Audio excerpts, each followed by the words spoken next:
Hello everyone, welcome back. आज हम discuss करेंगे 50 PYQs of MEd entrance exam that is related with Lucknow university. Actually यहाँ पे मैं क्वेश्चंस लाई हूँ फिलोसफी ऑफ एजुकेशन से, educational psychology, teaching and learning, research methodology, measurement and evaluation, curriculum, ICT and inclusive education.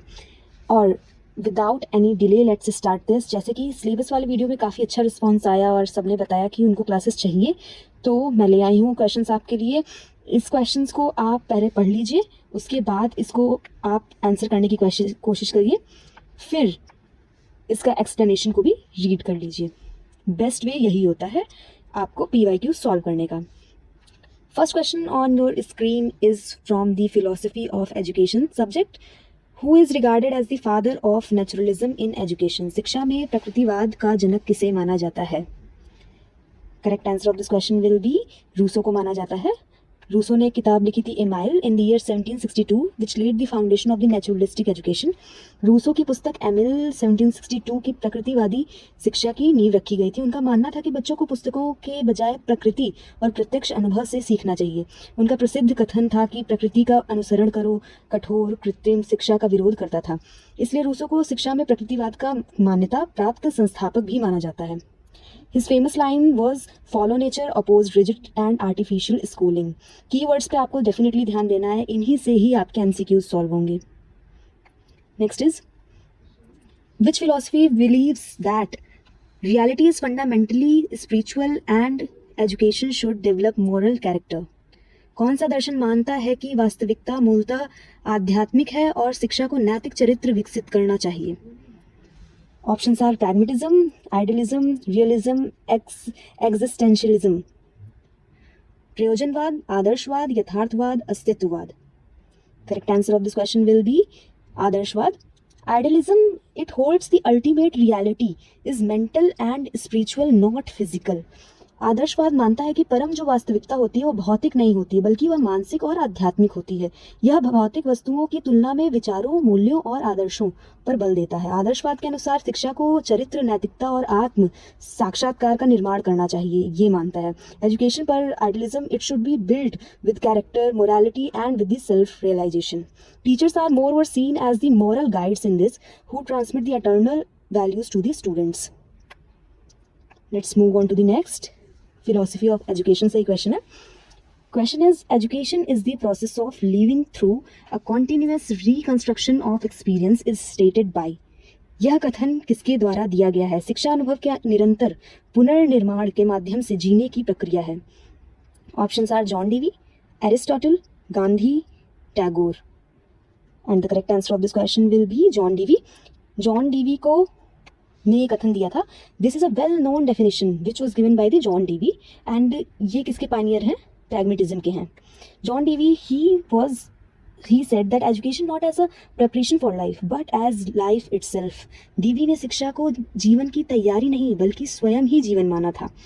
अनुभव का पुनर्निर्माण का अर्थ है शिक्षार्थी नए अनुभवों से अपनी समझ को लगातार नया रूप देते हैं। यह सिद्धांत उनके करने सीखने का विचार का आधार था। Learning by doing, very famous concept of John Dewey sir. Next question will be, pragmatism in education emphasises. शिक्षा में प्रयोजनवाद किस पर बल देता है? Options are fixed eternal truths, learning by doing that is from experience, rote memorisation, divine knowledge. स्थिर शाश्वत सत्य, करके सीखना एवं अनुभव, रट कर याद करना, या फिर दैवीय ज्ञान। Correct answer will be learning by doing. So pragmatism judges the values of ideas by their practical consequences. Keywords पे आप ध्यान देंगे, इसी से ही आपके MCQ सॉल्व होंगे। बहुत ज़्यादा हेल्पफुल होते हैं कीवर्ड्स, चाहे तो आप अपनी कॉपीज़ में नोट डाउन करते रहें कीवर्ड्स को साथ ही साथ। It rejects fixed eternal truths and stresses change, experience and utility. Learning by doing that is experience is central to this philosophy. इस दर्शन का केंद्र बिंदु ही करके सीखना और अनुभव है। This is why pragmatist classrooms favour projects, activities and problem solving. इसीलिए इनकी ये बढ़ावा देते हैं परियोजनाओं को, गतिविधियों को और समस्या समाधान को प्राथमिकता दी जाती है इसमें। Next will be, which of the following is the core value emphasised in the national education policy? NEP 2020 की बात हो रही है कि कोर वैल्यू क्या है उसकी। Options are rote learning, holistic and multidisciplinary education, single stream specialization only, exam centric assessment only. रटकर सीखना, समग्र एवं बहुविषयक शिक्षा, केवल एकल धारा विशेषज्ञता, केवल परीक्षा केंद्रित मूल्यांकन. Options are this and the answer of this question will be holistic and multidisciplinary education पे बढ़ावा दिया हुआ है. NEP 2020 replaces the rote learning with the conceptual understanding. Actually यहाँ पे प्रमोट करते हैं holistic multidisciplinary education across the arts, science and the vocational fields. यहाँ पे ध्यान देना होगा कि आर्ट्स, साइंस और वोकेशनल फील्ड्स तीनों को ही इंक्लूड किया गया है. जितना भी इंक्लूसिव रहेगा वो पूरा टर्म NEP 2020 में यूज़ किया गया है. फ्लेक्सिबिलिटी इन सब्जेक्ट चॉइसेस दी गई हैं. रिड्यूस्ड कंटेंट लोड दिया गया है, एक बच्चे पे रिड्यूस्ड कंटेंट लोड रहे, ये इसके की फीचर्स हैं actually. And this policy aims to develop the critical thinking rather than the exam centric memorisation. इन्होंने रोड्स मेमोराइजेशन को रटने को बढ़ावा नहीं दिया है. Next will be idealism as a philosophy of education was propounded by. शिक्षा दर्शन के रूप में आदर्शवाद का प्रतिपादन किसने किया है? Options are Plato, John Dewey, Herbert Spencer, Karl Marx. And the correct answer of this question will be Plato. Plato ने कहा है and through his work the Republic is regarded as the father of idealism. यहाँ पे जैसे कि अभी आपने pragmatism के बारे में पढ़ा जिसको कि जॉन डेवी ने बढ़ावा दिया, प्लेटो ने आइडियलिज्म को बढ़ावा दिया था जो कि इन्होंने अपनी पुस्तक द रिपब्लिक में बताया था. He proposed the theory of forms. Theory of forms किसने दी? प्लेटो ने दी है. Where true reality exists as perfect ideas. Physical objects are seen only as imperfect copies of these ideal forms. His philosophy strongly influenced Western educational thought for centuries. उन्होंने रूप सिद्धांत प्रस्तुत किया जिसमें सच्ची वास्तविकता पूर्ण विचारों के रूप में मौजूद है. उनके दर्शन के ने पश्चिम शैक्षिक विचारधारा को सदियों तक प्रभावित किया था. Next will be which educational philosophy centers on individual freedom, choice and personal responsibility. कौन सा शिक्षा दर्शन व्यक्तिगत स्वतंत्रता, चयन और व्यक्तिगत जिम्मेदारी पर केंद्रित है? Options are idealism, naturalism, existentialism and realism. Actually ये आने का बहुत ज़्यादा चांसेस है और इससे बहुत ज़्यादा कन्फ्यूज़न होती है, तो आप की टर्म्स अपने पास लिख करके रखिए इनसे रिलेटेड. डेफिनेटली आपके MCQs सॉल्व हो जाएंगे. Correct answer of this question will be existentialism. Existentialism places the individual, not the society, at the center of the education. जो अस्तित्ववाद होता है वो समाज के बजाय व्यक्ति को शिक्षा के केंद्र में रखता है. यह चयन की स्वतंत्रता देता है, आत्म परिभाषा की स्वतंत्रता देता है और व्यक्तिगत जिम्मेदारी पर भी बल देता है. It emphasizes on the freedom of choices, self-definition and personal responsibility. Learners are here encouraged to discover their own meaning, values, not follow the imposed ones. And this is the contrast of the idealism and realism. Existentialism किसका contrast है अगर जाना जाए तो ये idealism और realism का contrast है, because ये जोर देते हैं truth पे, external truth पे. Next will be according to Gandhian philosophy, नई तालीम primarily emphasizes. गांधीवादी दर्शन के अनुसार नई तालीम मुख्यतः किस पर बल देती है? Options are bookish knowledge, craft centred, self supporting education, foreign languages, competitive examination. अगर आप बहुत ध्यान से MCQs के ऑप्शंस को पढ़ेंगे तो आप इनसे ही सॉल्व कर लेंगे क्वेश्चन को. बिकॉज ऑफ गांधीन फिलॉसफी है तो डेफिनेटली इनमें से ये ऑप्शन तो नहीं होगा, ये भी नहीं होगा और ये भी नहीं होगा. This is moreover related to Gandhi ji. इनकी आइडियोलॉजी इससे मैच कर रही है. सो आप इसको आंसर लगा सकते हैं. ऑप्शंस को हमेशा एनालाइज करना है सॉल्व करने के लिए क्वेश्चन को. Nai Talim that is basic education was Gandhi's scheme introduced in the year 1937. It centred education around a productive craft like spinning, weaving और gardening. The aim was to make education self supporting and connected to real life and labour.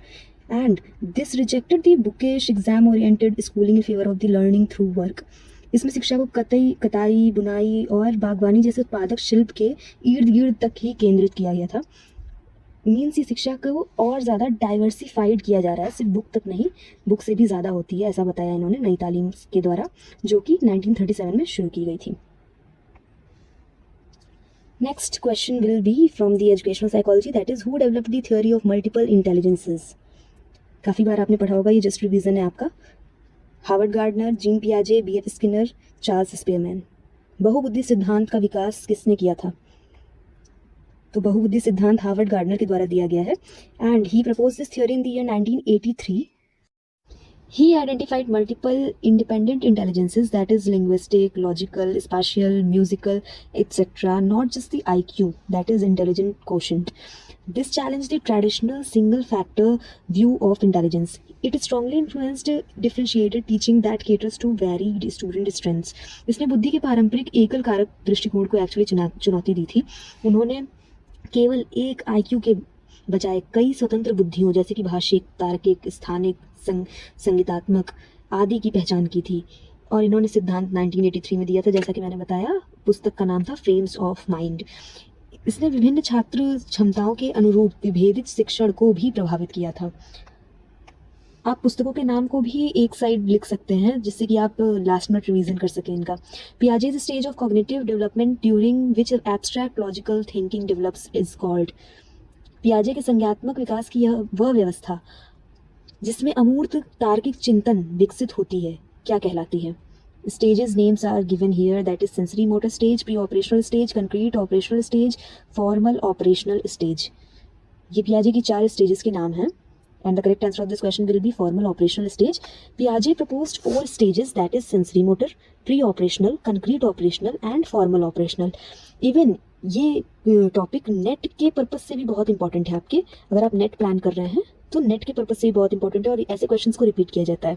The formal operational stage begins around age 11 to 12 and continues into adulthood तक continue करती है. At this stage learners can think abstractly think कर पाते हैं. इस पर भी बहुत ज़्यादा क्वेश्चन अभी ऑपरेंट कंडीशनिंग और स्किनर की थ्योरीज के से लिया गया था, जिसमें कि एब्स्ट्रैक्ट वर्ड का बहुत ज़्यादा यूज़ हुआ था. अमूर्त रूप से सोचने पर बहुत ज़्यादा बल दिया गया था. और ये पेपर था भी जो बेसिकली यूपी में कंडक्ट हुआ है recently, that is UP TET. Reason hypothetically and use of logical systematically that is known as the abstract thinking, जो कि इस स्टेज में जो कि औपचारिक संक्रियात्मक अवस्था इसमें पाई जाती है. This is the highest stage of Piaget's cognitive development theory. ये पियाजे की कॉग्निटिव डेवलपमेंट थ्योरी का एक हाईएस्ट स्टेज होता है. Next question is from the educational psychology, that is classical conditioning theory was propounded by. ये again आपका एक रिवीजन है. डेफिनेटली आपको पता होगा classical conditioning theory was given by none other than Ivan Pavlov. So Ivan Pavlov ने discover किया था क्लासिकल कंडीशनिंग को through his famous experiment with dog. Ivan Pavlov ने किसके साथ एक्सपेरिमेंट किया था? He experiment with dogs.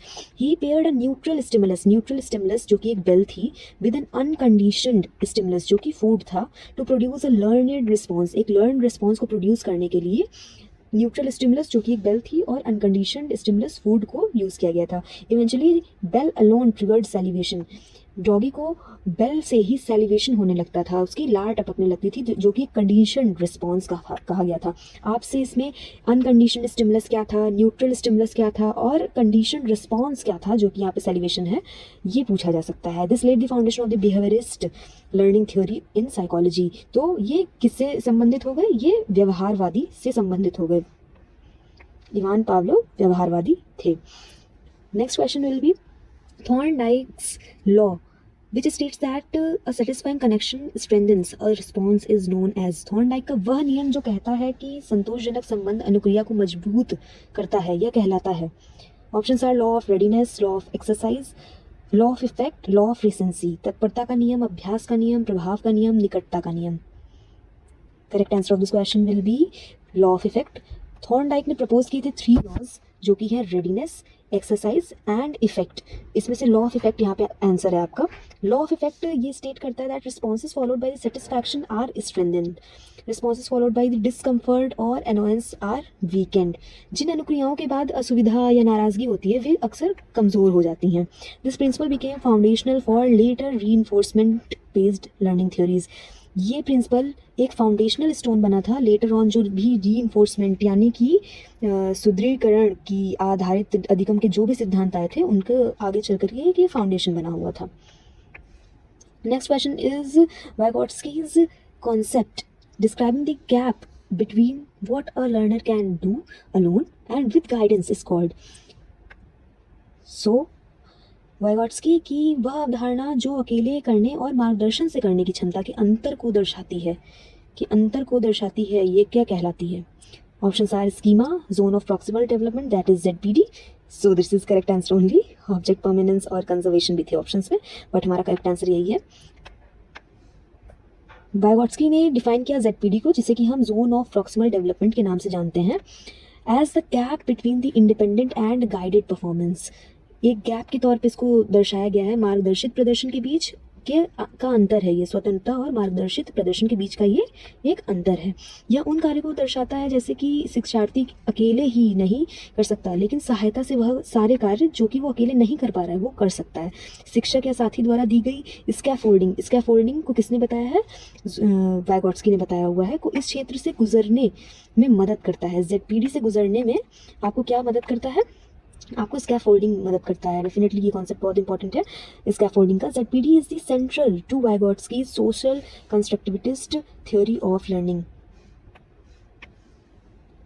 Next question is Maslow's hierarchy of needs places self actualisation at which level? Maslow की आवश्यकताओं के पदानुक्रम में आत्म सिद्धि दैट इज सेल्फ एक्चुअलाइजेशन किस स्तर पर इसको स्थित किया जाता है? Options are base level, middle level, top level, second level. आधार स्तर पे या मध्य स्तर पे, शीर्ष स्तर या फिर दूसरा स्तर? Correct answer of this question will B शीर्ष स्तर पर रखा जाता है, टॉप लेवल पर। Maslow arranged human needs in a pyramid from basic to higher order. The base includes psychological, sociological and safety needs. That is the top is known as the self-actualization. आधार में शारीरिक और सुरक्षा आवश्यकताएं हैं और इन्हें शीर्ष पर रखा जाता है, जिसे कि आत्मसिद्धि का स्तर कहा जाता है। आत्मसिद्धि का अर्थ होता है व्यक्ति की पूर्ण क्षमता और व्यक्तिगत विकास को साकार करना। Self actualisation means realising one's full potential and the personal growth. Lower needs must generally be satisfied before higher needs become motivating. उच्च आवश्यकताओं के प्रेरक बनने से पहले ही सामान्यतः निम्न आवश्यकताओं का संतुष्ट होना अति आवश्यक होता है। Next question is intelligence quotient, that is IQ is calculated using the formula. बुद्धि लब्धि IQ की गणना किस सूत्र के द्वारा की जाती है? Correct answer of this question will be So, IQ compares mental age with the chronological age. यहाँ पे MA का मतलब हो गया mental age, CA stands for chronological age and it is multiplied by 100. Formula will be mental age by current age into 100 and IQ of 100 means mental age equals the chronological age and it is the average intelligence. This formula was basically developed by William Stern और इन्होंने किसके formula पे built on किया था? That was given by Binet's mental age concept. Next is which learning theory emphasises observation and imitation of models? Example Bobo doll experiment के बारे में यहाँ बात हो रही है। कौन सा सीखने के सिद्धांत आदर्शों के अवलोकन और अनुकरण पर बल देता है? Options are operant conditioning, social learning theory, classical conditioning, trial and error. साधनात्मक अनुबंधन, सामाजिक अधिगम सिद्धांत, शास्त्रीय अनुबंधन, प्रयास एवं त्रुटि। And the correct answer of this question is Albert Bandura proposed this theory of social learning theory that is later on called as social cognitive theory के नाम से जाना गया। यहाँ पे आंसर है definitely social learning theory. The Bobo doll experiment showed children imitate aggressive behavior they observe. जो भी aggressive behavior जो भी बच्चे observe करते हैं वो उसको imitate करते हैं, उसको copy करते हैं। और ये experiment था बोबो डॉल का जो कि एल्बर्ट बैंड्यूरा द्वारा किया गया था और इन्होंने प्रपोज की थी सोशल लर्निंग थ्योरी, जिसे कि बाद में सोशल कॉग्निटिव थ्योरी के नाम से जाना गया। Learning occurs through the observation की बात की थी, मॉडलिंग की बात की थी, इमिटेशन की बात की थी, सिर्फ रीइंफोर्समेंट तक ही सीमित नहीं था इनका concept. This theory highlighted the role of cognition and social context in learning. Next is A child who learns best through listening and spoken instructions has a dominant. जो बच्चा सुनने और मौखिक निर्देशों के माध्यम से सर्वाधिक सीखता है उसकी प्रमुख अधिगम शैली है। Options are visual learning style, auditory learning style, kinaesthetic और रीडिंग एंड राइटिंग। दृश्य अधिगम, श्रवण अधिगम, गतिबोधक अधिगम, पठन एवं लेखन शैली के द्वारा। Correct answer of this question is definitely auditory learning style की बात हो रही है यहाँ पे। जैसे कि learning styles describes the preferred ways of processing information that is visual, auditory और मे बी काइनेस्थेटिक। श्रवण शिक्षार्थी जो भी हैं सुनने, चर्चा और मौखिक व्याख्या के माध्यम से सबसे अच्छा समझते हैं। उन्हें प्रायः व्याख्यान, मौखिक पुनरावृत्ति और ज़ोर से पढ़ने से लाभ होता है। अधिगम शैलियों को पहचानना शिक्षकों को विविध अनुदेशात्मक रणनीतियाँ बनाने में भी मदद करता है। Recognising learning styles helps teachers plan varied instructional strategies. Auditory learners जितने भी हैं, they understand best through listening, discussion and spoken explanation. Next is motivation that arises from internal satisfaction rather than external rewards is called. बाह्य पुरस्कारों के बजाय आंतरिक संतुष्टि से उत्पन्न प्रेरणा क्या कहलाती है? Options are extrinsic motivation, intrinsic motivation, negative motivation, achievement motivation only. And the correct answer of this question is intrinsic motivation की बात हो रही है यहाँ पे। Motivation can be intrinsic and extrinsic, means ये इंटरनल और एक्सटर्नल दोनों हो सकता है। इंटरनल आंतरिक रूप से आता है और एक्सटर्नल रिवॉर्ड से पनिशमेंट के द्वारा आता है। Intrinsic motivation arises from the interest, curiosity और personal satisfaction in the task itself. It leads to deeper more sustained engagement than external rewards alone. जो भी एक्सटर्नल मोटिवेशन होता है वो एक समय के बाद खत्म हो भी सकता है, but intrinsic no, not at all. Teachers try to foster intrinsic motivation through meaningful relevant experiences. Relevant experiences के द्वारा इंट्रिंसिक मोटिवेशन को बढ़ावा दिया जाता है। Next question is Erikson's psychological stage relevant to adolescence involves the conflict of. किशोरावस्था से संबंधित एरिक्सन की मनो सामाजिक अवस्था में किस द्वंद्व को शामिल किया गया है? Options are trust versus mistrust, identity versus role confusion, autonomy versus shame, industry versus inferiority. विश्वास बनाम अविश्वास, पहचान बनाम भूमिका भ्रम, स्वायत्तता बनाम लज्जा और उद्यमशीलता बनाम हीनता। And the correct answer of this question is identity versus role confusion की यहाँ बात हो रही है। Erikson proposed 8 psychosocial stages, each with a central conflict. Adolescence corresponds to the identity versus role confusion की बात हो रही है at the stage that is roughly ages around 12 to 18 years. Teens explore who they are, forming a stable sense of personal identity. Failure to resolve this conflict can lead to confusion also and about the future roles as well. यहाँ पे किशोरावस्था पहचान बनाम भूमिका का भ्रम होती है। लगभग 12 से 18 वर्ष से यह मेल खाती है। किशोर अपनी पहचान तलाशते हैं और व्यक्तिगत पहचान की स्थिर भावना बनाने की कोशिश करते हैं। इस द्वंद्व का समाधान ना होने पर वह स्वयं और भविष्य की भूमिकाओं को लेकर भ्रम भी अपने अंदर पैदा कर लेते हैं। ये एरिक्सन की 8 साइकोसोशल स्टेजेस की बात थी। Next is micro teaching is primarily used for. Micro teaching का प्रयोग मुख्यतः किसके लिए किया जाता है? माइक्रो टीचिंग प्राइमरली किसके लिए प्रयोग की जाती है? ये basically training teachers in specific skills under controlled conditions के लिए होती है। टीचर्स को सिखाया जाता है कंट्रोल्ड कंडीशंस में। Micro teaching was developed eight Stanford university in the 1960s में डेवलप की गई थी। आपसे ईयर भी डायरेक्टली पूछा जा सकता है, so make sure you revise this. It involves teaching a small group for a short time, that is 5 to 10 minutes, focusing on one skill. The controlled setting allows immediate feedback, video reviewing and reteaching. It is widely used in teacher training programs to build specific pedagogical skills. आप मुझे comments में बताइए कि total micro teaching का timing कितना होता है। और ऑप्शंस आपके मैं दे रही हूँ 20, 36, 40 एंड 56। करेक्ट आंसर आप मुझे कमेंट्स में बताइएगा। Next is Bloom's taxonomy of cognitive domain begins with which lowest order level. Bloom के संज्ञानात्मक क्षेत्र वर्गीकरण की सबसे निचले स्तर की श्रेणी कौन सी है?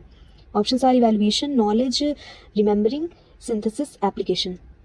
And the correct answer of this question is knowledge, that is remembering. Bloom's की टैक्सोनॉमी सबसे निचले स्तर पे नॉलेज या फिर रिमेंबरिंग को रखती है। नॉलेज ये नए के आधार पे है और रिमेंबरिंग पुराने के आधार पे है। 1956 में टैक्सोनॉमी ब्लूम के द्वारा दी गई थी and it arranges cognitive skills from simple to complex की तरफ ले गए हैं इसको। The order is KCA2SE। मैंने ऐसे ही इसको याद किया हुआ है, सो मैं यहाँ पे लिख दे रही हूँ फॉर यू गाइस, KCA2SE। ये निमोनिक है इसका। That is knowledge, comprehension, application, analysis, synthesis, evaluation. Knowledge या रिमेंबरिंग की यहाँ पे बात की है, जो कि एक foundational lowest order thinking skill है and the higher level like evaluation require more complex and cognitive processing. ज्ञान स्मरण सबसे निचले स्तर का आधारभूत चिंतन कौशल है एक्चुअली। मूल्यांकन जैसे उच्च स्तरों के लिए जटिल संज्ञानात्मक प्रसंस्करण आवश्यक होता है। Next is the teaching method in which students are given a real world problem to investigate and solve is called. वह शिक्षण विधि जिसमें छात्रों को जांच और समाधान हेतु वास्तविक समस्या दी जाती है, यह क्या कहलाती है? वास्तविक की बात हो रही है यहाँ पे। Options are lecture method, problem solving method, demonstration method, drill method. व्याख्यान विधि, समस्या समाधान विधि, प्रदर्शन विधि, अभ्यास विधि। Correct answer will be problem solving method की यहाँ पे बात हो रही है। Problem solving method represents students with a real और realistic problem to investigate. Actually छात्र तर्क का प्रयोग करके जानकारी एकत्र करते हैं और संभावित समाधानों का परीक्षण करते हैं। यह आलोचनात्मक चिंतन, विश्लेषण और अनुप्रयोग कौशल विकसित भी करती है और यह विधि डीवी के चिंतनशील सोच प्रक्रिया पर भी आधारित है। This method is rooted in Dewey's reflective thinking process and it develops the critical thinking, analysis and application skills. Students apply reasoning, gather information and test possible solutions here. Problem solving method जो होता है वो present करता है students को with real and realistic problem to investigate into. Next question is team teaching primarily involves. Team teaching मुख्यतः क्या शामिल होता है टीम टीचिंग में? One teacher for the entire year, 2 or more teachers collaboratively planning and teaching. यहाँ पे collaboration की बात हो गई है तो ऐसे ऑप्शंस को आप डेफिनेटली 2 बार पढ़ेंगे बिकॉज ऑफ यही आपका आंसर हो सकते हैं. तो आप ऑप्शन से भी सही आंसर को निकाल सकते हैं. Students teaching each other only, यहाँ पे भी ईच अदर की बात हो रही है तो आपको 2 बार पढ़ना पड़ेगा इसको. ओनली ऑनलाइन टीचिंग, ओनली वाले को आप डेफिनेटली एलिमिनेट कर सकते हैं. And the correct answer of this question will B 2 or more teachers collaboratively planning and teaching. Team teaching जो होती है, it involves 2 or more teachers jointly planning, teaching and evaluating. Each teacher may contribute their specific subject expertise to a shared class. It allows students to benefit from diverse teaching styles and perspectives. This approach promotes professionalism and collaboration among the teachers. यह शिक्षकों के बीच व्यावसायिक सहयोग को actually बढ़ावा देता है और यह छात्रों को विविध शिक्षण शैलियों और दृष्टिकोणों से भी लाभान्वित करता है. Next is which teaching aid is classified as a projected audio visual aid. निम्नलिखित में से कौन सा शिक्षण सहायक प्रक्षेपित प्रोजेक्टेड दृश्य श्रव्य सहायक के अंतर्गत आता है? यहाँ पे दृश्य और श्रव्य दोनों की बात हुई है, that is audio visual add की बात हो रही है. प्रोजेक्टेड पूछा गया है आपसे. प्रोजेक्टेड और नॉन प्रोजेक्टेड में डिवाइड होते हैं audio visual aid. Options are black board, chart, LCD projector, flash cards. And the correct answer of this question is LCD projector or slides. Teaching aids are classified as projected and non-projected audio visual aids. Teaching aids को divide किया जाता है projected और non projected में, जिसमें कि यहाँ पे प्रोजेक्टेड स्लाइड्स का जो आंसर था LCD प्रोजेक्टर्स का था. And it uses light optics to display images on the screen, and that is LCD projectors, slides and films. Non-projected aids include blackboard, charts, flashcards, and they can be viewed directly. यहाँ पे catch है actually flash cards का, because ये हमें ऐसा लगता है कि ये एक प्रोजेक्टेड एड में आएगा, but not. This is non projected aid of teaching aids. Next is constructivist approach to teaching holds that. शिक्षण के रचनावादी दृष्टिकोण के अनुसार क्या है? कंस्ट्रक्टिविस्ट अप्रोच क्या है? Options are knowledge is passively received, learners actively construct knowledge from experience, only the teacher is the source of knowledge, memorization is the primary goal. ज्ञान निष्क्रिय रूप से प्राप्त होता है, शिक्षार्थी अनुभव से सक्रिय रूप से ज्ञान का निर्माण करते हैं, केवल शिक्षक ही ज्ञान का स्रोत है, स्मरण ही प्राथमिक लक्ष्य है. And the correct answer of this question is learners actively construct knowledge from experience. Constructivism, based on the Piaget and Vygotsky ideas, views learning as an active process. Learners build their own understanding by connecting new information with the prior knowledge. The teacher acts as facilitator here rather than the sole source of knowledge. यहाँ पे facilitator के तौर पे teacher काम करते हैं. Classroom activities जो होती हैं वो एम्फेसाइज करती हैं exploration, discussion and hands on experience को बढ़ावा मिलता है इसमें. Next is from teaching learning, that is team of 5 stages in a lesson plan. Starting with introduction typically ends with. एक पाठ योजना में परिचय, that is introduction से आरंभ होने वाले चरण सामान्यतः किसके साथ समाप्त होते हैं? Options are presentation, recapitulation, that is evaluation को यहाँ पे कहा जाता है, ये आप ध्यान देंगे. Motivation, statement of aim. And the correct answer of this question is recapitulation और evaluation. A typical lesson plan that has stages of introduction, statement of aim, presentation और evaluation की इसमें स्टेज होती है, जिसमें कि evaluation जो आता है वो सबसे अंतिम चरण होता है. and it often includes questions, a quick summary और a short assessment task को include किया जाता है. अगर आपने अपने B.Ed में lesson plans को बनाया होगा तो आप definitely इस चीज़ को समझ पा रहे होंगे. This stage provides feedback for both teacher and students on the lesson's effectiveness. Next question is, which of the following best describes scaffolding in teaching? निम्नलिखित में से कौन सा शिक्षण में scaffolding का सर्वोत्तम वर्णन करता है? Leaving the students to learn entirely on their own, providing temporary structured support that is gradually withdrawn, punishing incorrect answers, repeating the same lecture. And the correct answer of this question will be providing temporary structured support that is gradually withdrawn. यहाँ पे भी मैंने आपको बताया था कि scaffolding एक concept है वाइगॉट्स्की के द्वारा, जो कि ZPD में डिस्कस किया गया है और ये आपके लिए इंपॉर्टेंट है. तो यहाँ पे मैंने इसको डिफाइन कर दिया है इस क्वेश्चन के थ्रू कि scaffolding provides temporary structured support that is gradually withdrawn. Scaffolding जो कि वाइगॉट्स्की के द्वारा दिया गया है, ये आपको मैंने बता दिया. And it refers to the temporary structured support given by the teacher और more capable peer. This support is gradually reduced या फिर विथड्रॉ कर लिया जाता है ग्रेजुअली.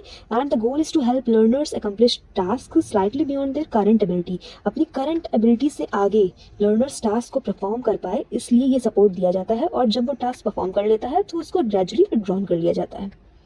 इसी एरिया को हम कहते हैं zone of proximal development. Next is the 5E instructional model include engage, explore, explain, elaborate and 5E अनुदेशात्मक मॉडल में engage, explore, explain, elaborate के साथ पांचवा चरण कौन सा है? यहाँ पे आपके दो क्वेश्चंस बेसिकली बन जा रहे हैं कि 5E इंस्ट्रक्शनल मॉडल में कौन कौन सी स्टेज आती है. तो आपको ये अरेंज करने के लिए भी दे सकते हैं और इन स्टेजेस का नाम भी पूछा जा सकता है. तो यहाँ पे engage, explore, explain, elaborate तो है ही, और पांचवा चरण आपका हो जाएगा evaluate. And its 5 stages are engage, explore, explain, evaluate, elaborate and evaluate. Evaluate ये एक फाइनल फेज होता है जिसमें कि स्टूडेंट्स को एक्सेस किया जाता है around the understanding of the concept taught to them. This model promotes inquiry based student centred learning को इसमें प्रमोट किया जाता है. यहाँ से आप अपने 5E मॉडल को भी डिवाइस कर लीजिए. Next is from the research methodology से क्वेश्चन है, which sampling technique gives every member of the population an equal chance of selection. यहाँ पे इक्वल चांस मिल रहा है, ये कीवर्ड है आपका. इक्वल चांस पे यहाँ पे बात की गई है. कौन सी प्रतिचयन दैट इज सैम्पलिंग टेक्निक जनसंख्या के प्रत्येक सदस्य को समान अवसर दे रही है? Options are purposive sampling, simple random sampling, quota sampling या फिर convenient sampling. And the correct answer of this question is simple random sampling की बात की जा रही है. Every unit in the population has an equal chance of selection. यहाँ पे इक्वल चांस होता है सारी यूनिट्स का, और यह शोधकर्ता के पूर्वाग्रह को समाप्त करता है, क्योंकि चयन केवल संयोग से नहीं होता है, संयोग पर ही आधारित होता है. और इसका बहुत ही फेमस उदाहरण है लॉटरी सिस्टम. इस विधि के लिए जनसंख्या की पूर्ण और सटीक सूची आवश्यक है.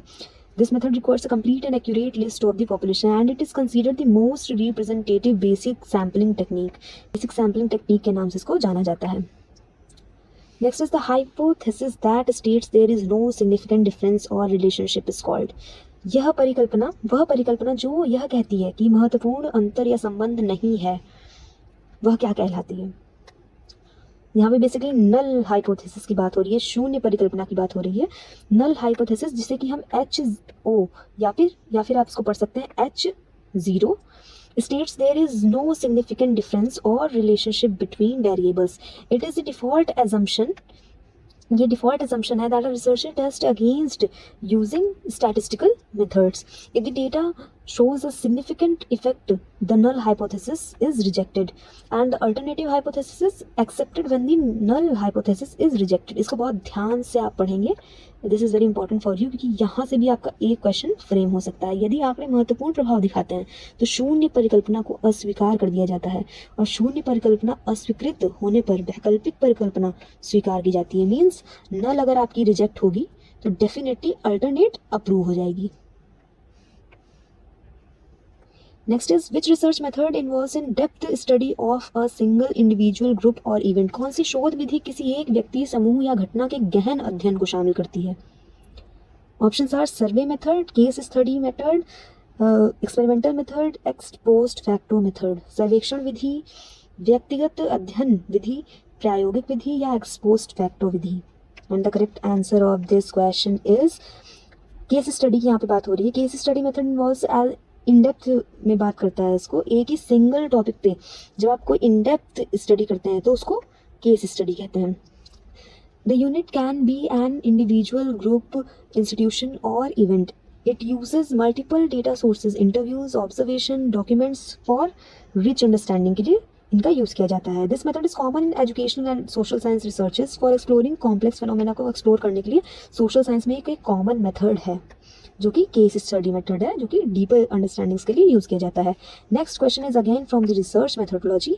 In an experimental research design the variable that is manipulated by the researcher is called. यहाँ पे वेरिएबल की बात हो रही है। हमारे पास दो टाइप के वेरिएबल होते हैं, एक होता है IV जिसे कि हम इंडिपेंडेंट वेरिएबल कहते हैं, एक होता है DV जिसे कि हम डिपेंडेंट वेरिएबल के नाम से जानते हैं। और भी होते हैं जैसे कि extraneous and control. So the answer of this question is independent variable. आप मुझे कमेंट्स में बताइएगा अगर आपको रिसर्च मेथोडोलॉजी पे क्लासेस चाहिए तो मैं इनको बहुत इजी भाषा में आपके लिए 1 लाइनर्स में एक्सप्लेन कर दूंगी, जिससे आपके एग्जाम के लिए आपको रिवीजन हो जाएगा। In an experiment researchers deliberately manipulate the IV को डेलिबरेटली मैनिपुलेट किया जाता है।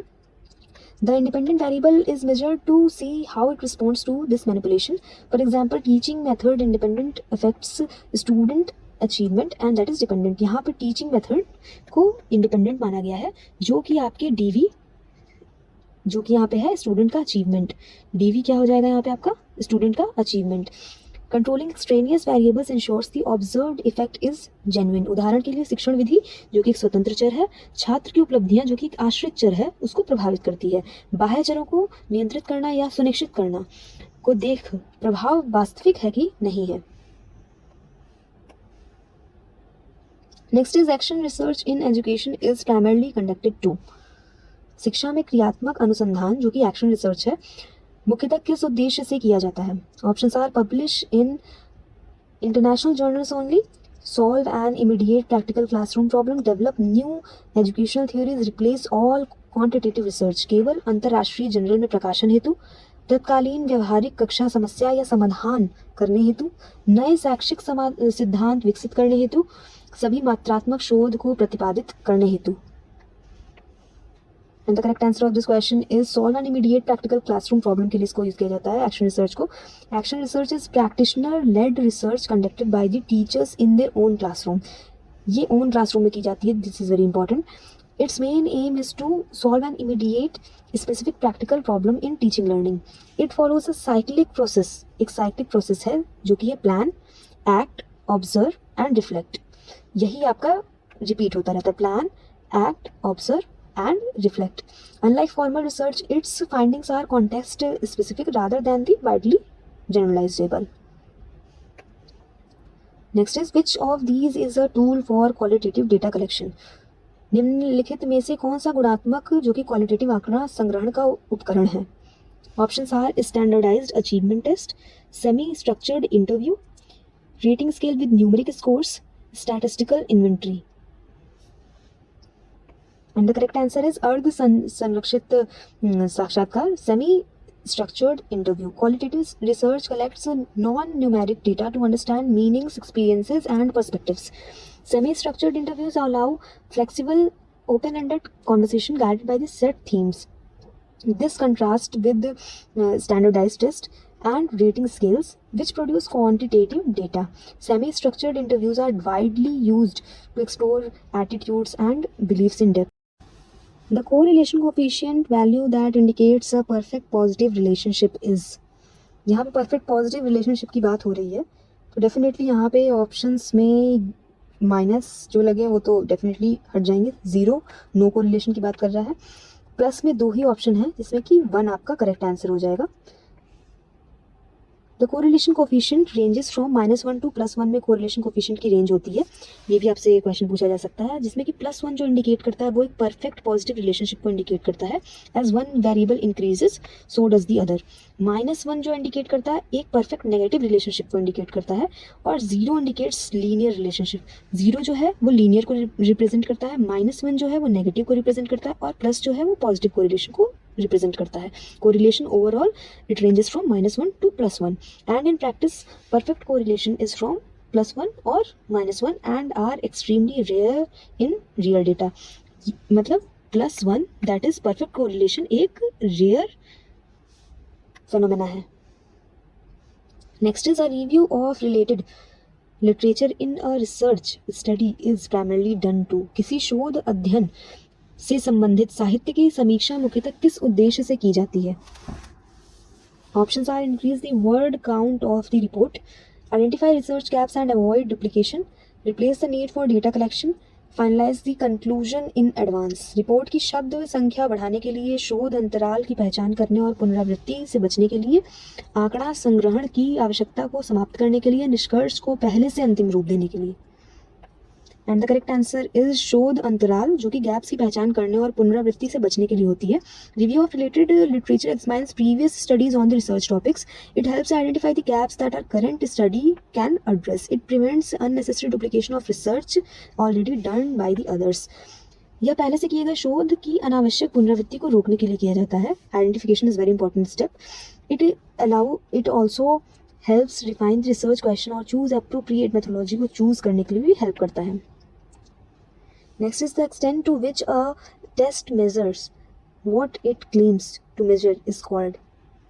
किसी परीक्षण का वह गुण यह दर्शाता है कि वह वास्तव में उसे मापता है जिसे मापने का दावा करता है या कहलाता है। Options are reliability, validity, objectivity, usability. Correct answer is validity. Validity refers to whether a test truly measures what it is intended to measure. For example, एक मैथ्स का टेस्ट विद कन्फ्यूजिंग लैंग्वेजेस में actually test reading ability not the maths and it reduces the validity. Means कोई एक maths का question paper है, अगर वो बहुत ही कठिन लैंग्वेज में बना दिया जाए तो वो लैंग्वेज का टेस्ट हो जाएगा, मैथ्स का टेस्ट नहीं रह जाएगा, तो इस टेस्ट की वैलिडिटी ओवरऑल नेग्लिजिबल हो जाएगी। And the types include content, construct and criterion validity. A test can be reliable without being valid, but a valid test usually is reliable too. Means अगर valid है तो reliable भी है, अगर लेकिन reliable हो और वैलिडिटी साथ में हो ये ज़रूरी नहीं है। Next is the consistency of test scores over repeated administration refers to. बार बार परीक्षण कराने पर प्राप्त अंकों की सुसंगति को क्या कहा जाता है? Options are validity, reliability, discrimination index, norm. And the correct answer is reliability refers to the consistency of test scores across repeated administration. विश्वसनीयता बार बार परीक्षण करने पर प्राप्त अंकों की सुसंगति को दर्शाता है। मीन्स बार बार अगर आप परीक्षण कर रहे हैं और टेस्ट स्कोर्स वही आ रहे हैं, then it is known as reliable.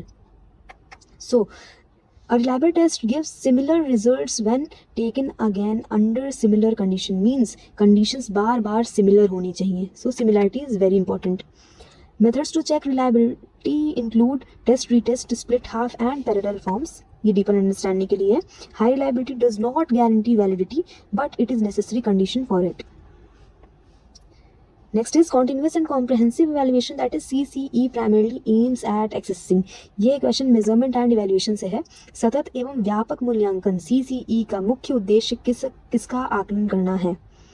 Options are only scholastic achievement through final exams, both scholastic and co-scholastic development regularly, only extracurricular activities और only attendance। केवल अंतिम परीक्षा के माध्यम से शैक्षणिक उपलब्धि। बी हो गया नियमित रूप से शैक्षणिक और सह शैक्षणिक दोनों का विकास। केवल पाठ्योत्तर गतिविधियाँ, केवल उपस्थिति। यहाँ पे ओनली है तो डेफिनेटली एलिमिनेट देम, या फिर आप उसे दोबारा ध्यान से पढ़ें। ऐसा नहीं कि ओनली वाला आंसर हो ही नहीं सकता, हो भी सकता है, बट आप उसको दोबारा ध्यान से सदैव पढ़ें। Both scholastic and co scholastic development regularly इसका आंसर हो जाएगा। CCE was introduced by the CBSE, that is Central Board of Secondary Education, to reduce exam pressure, access all round development of a child. Continuous means regular assessment throughout the year and not the final exams. means final exams को ही यहाँ पे final नहीं समझा गया था, बल्कि regular throughout the year assessment करने की बात कही गई थी। Comprehensive means covering both scholastic, that is academic, and co scholastic, जो कि life skill, sports, arts areas के लिए होते हैं। It aims to make evaluation a tool for improving learning, not just grading. Grading की सिर्फ बात नहीं हुई है यहाँ पे, लर्निंग के इंप्रूवमेंट की बेसिकली बात हुई है, और एक कॉम्प्रहेंसिव टर्म है। Next is evaluation conducted at the end of instruction to जज ओवरऑल अचीवमेंट स्कोर्ड। अनुदेशन के अंत में समग्र उपलब्धि का आकलन करने हेतु किया जाने वाला मूल्यांकन क्या कहलाता है? Options are formative evaluation, diagnostic evaluation, summative evaluation and the placement evaluation. रचनात्मक, निदानात्मक, योगात्मक और नियोजन मूल्यांकन की यहाँ पे बात हो रही है। And the correct answer of this question is summative evaluation की यहाँ पे बात हो रही है। जैसे कि summative evaluation is conducted at the end of an instructional और unit courses Its purpose is to judge overall achievement and assign final grades and marks. This contrasts with the formative evaluation which occurs during the instruction for ongoing feedback. Boards exams and final semester exams are moreover common examples of the summative evaluation. ये दोनों exams को आप summative बोल सकते हैं. यहाँ पे आप मुझे कमेंट्स में बताइए एक एग्जाम्पल ऑफ फॉर्मेटिव इवैल्यूएशन. आप मुझे बताइएगा एफए टेस्ट किस में आता है, क्या वो फॉर्मेटिव है या समेटिव है.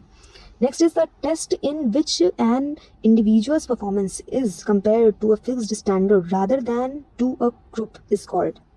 वह परीक्षण जिसमें व्यक्ति के प्रदर्शन की तुलना समूह के बजाय एक निश्चित मानक से की जाती है वह कहलाता है. Options are norm reference test, criterion reference test, standardized aptitude test, projective test. And the correct answer of this question is criterion reference की बात हो रही है. I hope आप norm reference और क्राइटेरियन रेफरेंस के बीच का डिफरेंस समझते हैं. If not please comment down for a research methodology class पे आप मुझे यस क्लास लिख देंगे, मैं समझ जाऊंगी और नेक्स्ट क्लास इस चैनल पे आपको वही मिलेगी. Make sure you please subscribe this channel. So criterion reference test जो होता है that is it compares performance to a fixed predetermined standard. एक प्री डिटरमाइंड स्टैंडर्ड से कंपैरिजन किया जाता है. It answers has the question master the specific skill और objective rather than ranking the student. इसमें रैंक नहीं किया जाता है. This difference from the norm reference से ही डिफरेंट होता है जो कि स्टूडेंट्स को कंपेयर करता है. मीन्स स्टूडेंट्स को के स्कोर्स को उनके पीयर ग्रुप में ही कंपेयर किया जाता है. आप मुझे ये बताइए कि यूपी टेट का एग्ज़ाम एक नॉर्म रेफरेंस्ड है या क्राइटेरियन रेफरेंस्ड है. ये डेफिनेटली एक क्राइटेरियन रेफरेंस्ड है. किस लिए? क्योंकि यहाँ पे जनरल कैटेगरी को 90 नंबर्स लाने हैं just to pass the exam. यहाँ पे आपका कंपैरिजन नहीं हो रहा है कि अगर आपके साथ के बच्चे के 95 आएंगे तो आप फेल हो जाओगे, ऐसा नहीं है. अगर आपके 90 है तो आप भी पास हो और ये भी पास है. तो ये हो गया criterion reference test. But UGC NET का अगर एग्जाम है आपका then what does it test? UGC NET is more over a norm referenced. Means वहाँ पे एक डेफिनेटली एक आपकी कट ऑफ आती है जो कि अफेक्ट होती है कि कितने अच्छे मार्क्स स्टूडेंट्स के बन रहे हैं. जितने अच्छे मार्क्स बनेंगे उतना अच्छा कट ऑफ जाएगा. मीन्स वहाँ पे कट ऑफ डिसाइड करती है जो कि एक पीयर ग्रुप है आपका, वो डिसाइड कर रहा है कि फाइनल क्या होगा. And mastery test and competency based assessment are typically criterion reference test में आता है. अक्सर मास्टरी टेस्ट सुन करके नॉर्म रेफरेंस साउंड करता है, यहीं पे आपको ध्यान देने की आवश्यकता रहेगी. Next is which of the following is not a characteristic of a good test. इनमें से कौन सा एक अच्छे परीक्षण की विशेषता नहीं है? Options are validity, reliability, subjectivity, objectivity. वैधता, विश्वसनीयता, व्यक्तिनिष्ठता दैट इज सब्जेक्टिविटी, वस्तुनिष्ठता. And the correct answer is subjectivity. A good test should have validity, reliability, objectivity and usability. यहाँ पे subjectivity एक wrong option है. Objectivity means the test is scored the same way regardless of who marks it. Subjectivity, the opposite of objectivity, introduces biasness and inconsistency into scoring. ये वस्तुनिष्ठता के विपरीत होता है और अंकन में पूर्वाग्रह और असंगति लाता है. इसलिए व्यक्तिनिष्ठता को एक अच्छे परिणाम की वांछनीय विशेषता नहीं माना जाता है. Next is the curriculum that emerges from students unplanned learning experiences with in the school environment is called. विद्यालय के वातावरण में छात्रों के अनियोजित अधिगम अनुभवों से उत्पन्न पाठ्यक्रम क्या कहलाता है?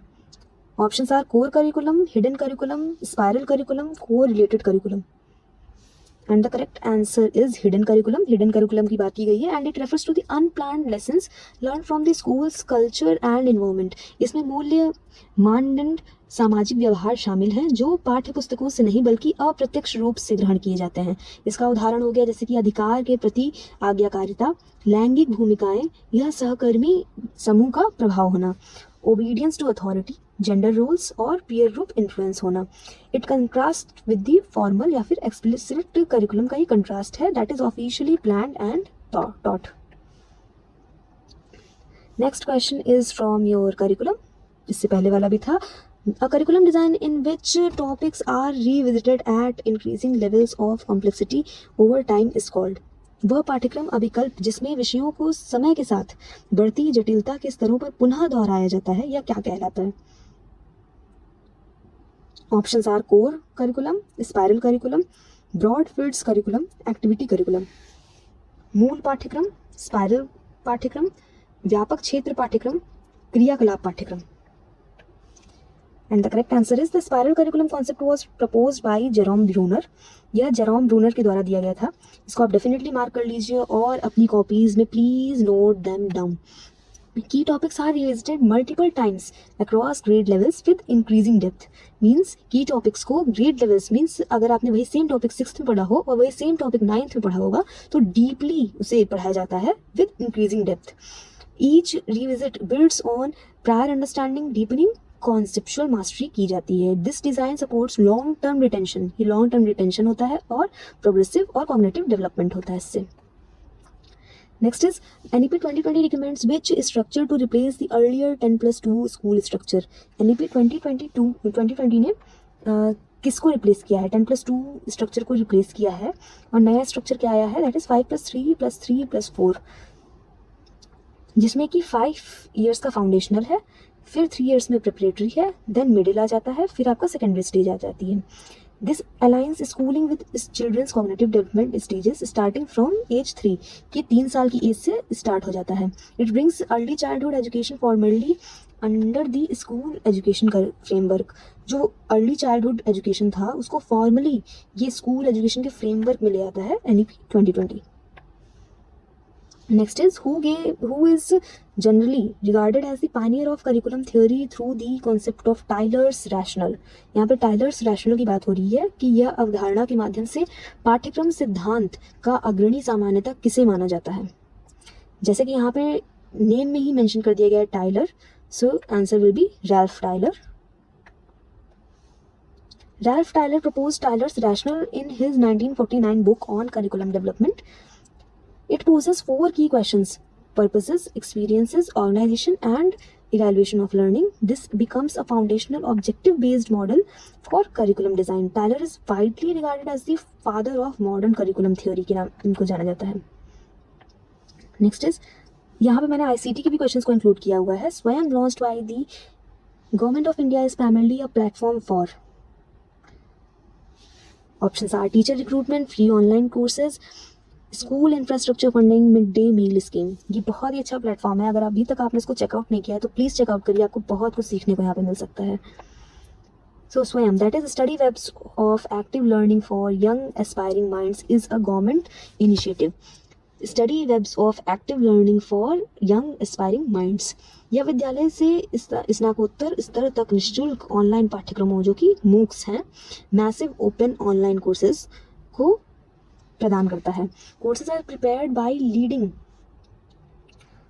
Leading institutes and can be used for credit transfer. It aims to bridge the digital divide by making quality education accessible to all. इसमें क्वालिटी एजुकेशन को सब तक एक्सेसिबल किया जाता है, सब तक पहुंचाया जाता है. Next is which of the following best defines blended learning. Blended learning को यहाँ पे कौन सा ऑप्शन सबसे बेस्ट डिफाइन कर रहा है, सर्वोत्तम रूप से कौन सा ऑप्शन परिभाषित कर रहा है? Options are fully online learning, only. So आप ध्यान देंगे इसको. Combination of face to face and online learning, traditional classroom teaching only, learning without any technology.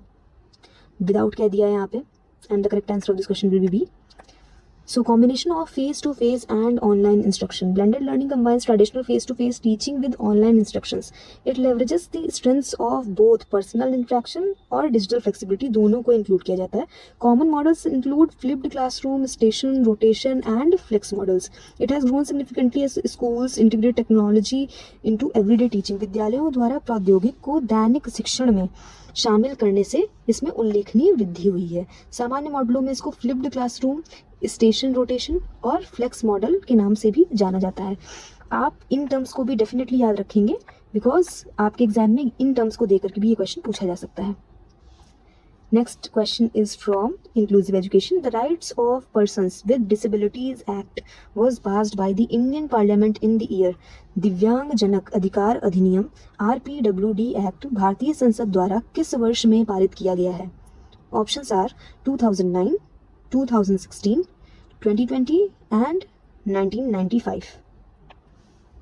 And the correct answer is 2016 में इसको पारित किया गया है. Rights of Persons with Disability Act was passed in the year 2016. It replaced the earlier persons with disabilities act of 1995। यहाँ पे persons with disabilities act जो कि पहले से मौजूद था, जो कि 1995 में आया था, उसको rights of persons with disability RPWD act ने के पास होने के बाद उसको रिप्लेस कर दिया गया था।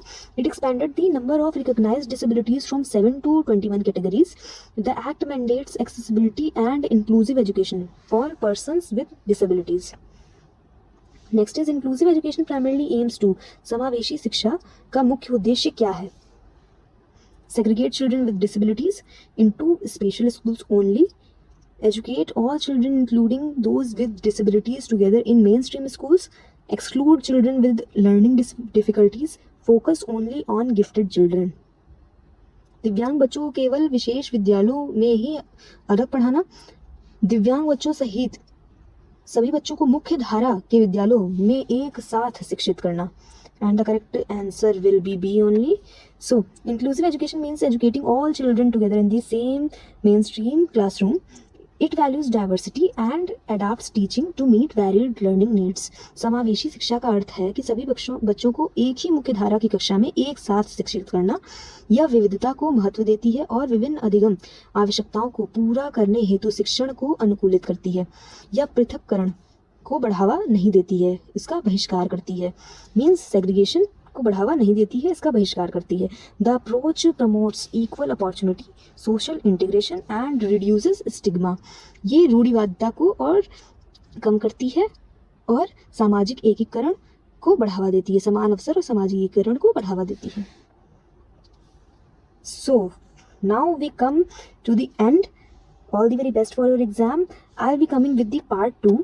अगर इस वीडियो को डेफिनेटली आप बहुत सारा प्यार देंगे तो मैं एक पार्ट 2 लेके आऊँगी। Please comment down if you guys need part 2 and like share subscribe. Thank you so much. All the very best.